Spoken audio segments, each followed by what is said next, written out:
नमस्कार दोस्तों, आज हम बात कर रहे हैं इंडियन स्पेस रिसर्च ऑर्गेनाइजेशन के अंतर्गत द्रव नोदक प्रणाली केंद्र के अंतर्गत रिक्रूटमेंट नोटिफिकेशन।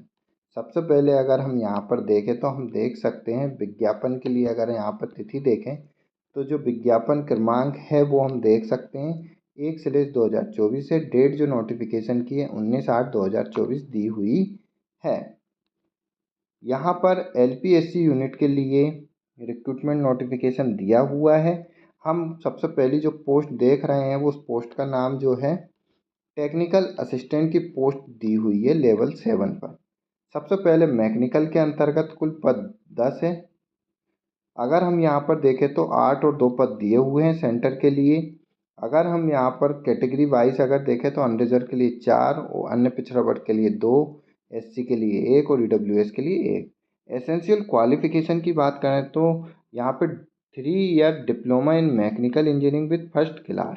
तो यहाँ पर डिप्लोमा मांगा है मैकेनिकल के अंतर्गत विद 3 ईयर के लिए, यहाँ पर विद 3 ईयर ड्यूरेशन का विद फर्स्ट क्लास के अंतर्गत। नेक्स्ट इलेक्ट्रिकल के अंतर्गत एक वैकेंसी है बेंगलुरु के लिए और एक वैकेंसी दी हुई है। अगर एसेंशियल क्वालिफिकेशन देखें तो 3 ईयर, यहाँ पे भी अगर हम देखें तो 3 ईयर का जो मांगा है डिप्लोमा मांगा है in electrical engineering with first class.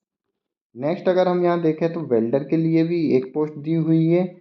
Essential qualification देखें तो SSLC SSC pass, ITI NTAC NAC in welder trade from NCBT यहाँ पर मांगा है। वेल्डर के अंतर्गत पोस्ट कोड भी यहाँ पर दिया हुआ है 773 मैकेनिकल के लिए, 774 इलेक्ट्रिकल के लिए, 775 वेल्डर के लिए। नेक्स्ट जो वैकेंसी है वो जो दी हुई है इलेक्ट्रॉनिक मैकेनिक के लिए दी हुई है। अगर हम यहाँ पर पोस्ट कोड देखें तो 776 दिया हुआ, 2 वैकेंसी दी हुई है, 2 पद यहाँ पर दिए हुए हैं। एसेंशियल क्वालिफिकेशन SSC पास या 12th पास होना चाहिए, साथ ही साथ ITI NTC NAC इन इलेक्ट्रॉनिक मैकेनिक ट्रेड में होना चाहिए फ्रॉम NCBT। नेक्स्ट जो पद है वो टर्नर के लिए है, एक वैकेंसी दी हुई है। Same qualification SSC pass plus ITI NTC NAC in Turner trade from NCBT यहाँ पर होना आवश्यक है।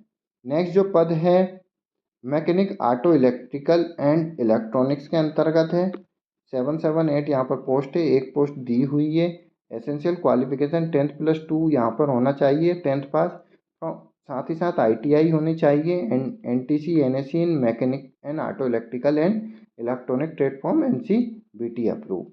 नेक्स्ट जो वैकेंसी है वो फिटर के लिए है। फिटर के लिए अगर हम यहाँ पर देखें तो पोस्ट कोड जो है 779 दिया हुआ है, 5 वैकेंसी दी हुई है। साथ ही साथ एसेंशियल क्वालिफिकेशन देखें यहाँ पर तो सेम यहाँ पे 10+2 और 10th के बाद यहाँ ITI NTC या NAC in fitter trade from NCBT approve. Next जो है मशीनिस्ट के लिए यहाँ पर वैकेंसी है, एक वैकेंसी दी हुई है। एसेंशियल क्वालिफिकेशन यहाँ पर same ITI in respective trade में होना आवश्यक है। हैवी व्हीकल ड्राइवर के लिए देखें तो अगर हम यहाँ पर देखें तो अब यहाँ पर जो पोस्ट है पे लेवल 2nd पे रहेगी पोस्ट। नेक्स्ट अगर हम यहाँ देखें तो 5 पोस्ट दी हुई है। यहाँ पर एसेंशियल क्वालिफिकेशन देखें तो हम देख सकते हैं जो है pass in SSLC SSC matric 10th standard. तो यहाँ पर सीनियर सेकेंडरी लेवल या 10th स्टैंडर्ड पास होना चाहिए। साथ ही साथ minimum 5 year experience out of which minimum 3 year as a heavy vehicle driver and the balance period driving experience of light motor vehicle. तो यहाँ पर 5 ईयर का टोटल एक्सपीरियंस मांगा है, जिसमें से 3 ईयर हैवी मोटर व्हीकल के लिए एक्सपीरियंस मांगा है। मस्ट है possess SBD licence and public service badge if. तो यहाँ पर साथ ही साथ अभ्यर्थी के पास लाइसेंस भी होना आवश्यक है। नेक्स्ट जो है पोस्ट वो दी हुई है सेम यहाँ पर लाइट व्हीकल ड्राइवर के लिए है, 782 यहाँ पर पोस्ट कोड दिया हुआ है, 2 वैकेंसी है। यहाँ पर जो एसेंशियल क्वालिफिकेशन है 10th और 12th पास होना आवश्यक है। साथ ही साथ 3 ईयर का एक्सपीरियंस होना चाहिए लाइट व्हीकल ड्राइवर का। साथ ही साथ वैलिड लो व्हीकल ड्राइवर का यहाँ पर लो व्हीकल के लिए यहाँ पर ड्राइविंग लाइसेंस होना आवश्यक है। नेक्स्ट जो वैकेंसी यहाँ पर दी हुई है वो कुक के लिए दी हुई है, एक वैकेंसी है। पे लेवल यहाँ पर देखें तो सेकंड पे रहेगा, और एसेंशियल क्वालिफिकेशन देखें तो 10th पास यहाँ पर होना आवश्यक है। साथ ही साथ 5 year experience in similar capacity in a well establish hotel और कैंटीन में। तो 5 ईयर का इसके अंतर्गत भी एक्सपीरियंस मांगा है। एज की अगर हम बात करें तो मैक्सिमम एज लिमिट जो है 35 साल है। साथ ही साथ 5 year age relaxation SC/ST candidate के लिए, 3 ईयर OBC कैंडिडेट को एज रिलैक्सेशन दिया जाएगा। सिलेक्शन प्रोसीजर की अगर हम बात करें तो सिलेक्शन प्रोसीजर रिटन टेस्ट और स्किल टेस्ट के थ्रू यहाँ पर सिलेक्शन रहेगा।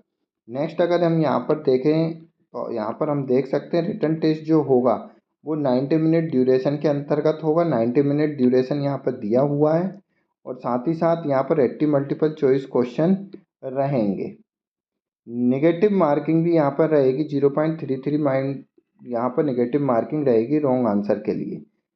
नेक्स्ट अगर हम यहाँ पर देखते हैं स्किल टेस्ट के लिए, यहाँ पर शॉर्टलिस्ट कैंडिडेट को 1:5 रेशियो में यहाँ पर मिनिमम ऑफ 10 कैंडिडेट को यहाँ पर बुलाया जाएगा। The skill test will be purely on go no go basis पे रहेगा, और marks obtain in the skill test will not be consider for selection. Next अगर हम यहाँ पर देखें एप्लीकेशन और यहाँ पर पास क्राइटेरिया जो दिया हुआ है स्किल टेस्ट में, तो अनरिजर्व कैंडिडेट के लिए यहाँ 32 मार्क्स 80 में से आवश्यक है, जबकि कौशल परीक्षा में 50 मार्क्स यहाँ पर 100 में से आवश्यक है। और अदर कैटेगरी के लिए यहाँ पर लिखित परीक्षा में 80 में से 24 नंबर मिनिमम पासिंग मार्क्स मांगे हैं, जबकि अदर कौशल परीक्षा के अंतर्गत स्किल टेस्ट के लिए 40 मार्क्स यहाँ पे 100 में से मांगे हैं। सिलेबस यहाँ पर दिया हुआ है, आप सिलेबस को देख सकते हैं। इंटरेस्टेड कैंडिडेट जो हैं ऑनलाइन एप्लीकेशन फॉर्म को 27/8/2024 से 10/9/2024 तक एप्लीकेशन फॉर्म को फिलअप कर सकते हैं। डिटेल में नोटिफिकेशन के लिए आप इंडियन स्पेस रिसर्च ऑर्गेनाइजेशन की ऑफिशियल वेबसाइट पर विजिट कर डिटेल में नोटिफिकेशन प्राप्त कर सकते हैं।